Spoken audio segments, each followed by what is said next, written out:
Parliament budget సమావేశాల తేదీలు ఖరారయ్యాయి. జనవరి 31 నుంచి పార్లమెంట్ బడ్జెట్ సమావేశాలు ప్రారంభం కానున్నాయి. తొలి రోజున పార్లమెంట్ ఉభయ సభల సమావేశం జరగనుంది. ఉభయ సభలను ఉద్దేశించి రాష్ట్రపతి ద్రౌపది ముర్ము ప్రసంగించనున్నారు. ఫిబ్రవరి 1న ఆదివారం కేంద్ర బడ్జెట్ ప్రవేశపెట్టనున్నారు. ప్రభుత్వం తొలిసారి ఆదివారం నాడు బడ్జెట్ ప్రవేశపెట్టబోతోంది.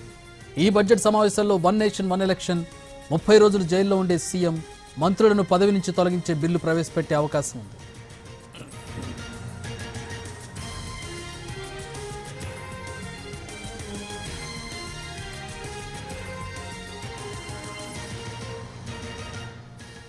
పార్లమెంట్ బడ్జెట్ సమావేశాల తేదీలు ఖరారయ్యాయి. జనవరి 31 నుంచి పార్లమెంట్ బడ్జెట్ సమావేశాలు ప్రారంభం కాబోతున్నాయి. తొలి రోజున పార్లమెంట్ ఉభయ సభల సమావేశం జరగనుంది. ఉభయ సభలను ఉద్దేశించి రాష్ట్రపతి ద్రౌపది ముర్ము ప్రసంగించనున్నారు.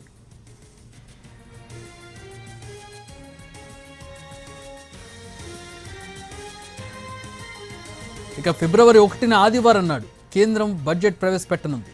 ప్రభుత్వం తొలిసారి ఆదివారం రోజు బడ్జెట్ ప్రవేశపెట్టబోతోంది. ఈ బడ్జెట్ సమావేశాల్లో వన్ నేషన్ వన్ ఎలక్షన్, 30 రోజులు జైల్లో ఉంటే సీఎం, మంత్రులను పదవి నుంచి తొలగించే బిల్లులు ప్రవేశపెట్టే అవకాశం ఉంది.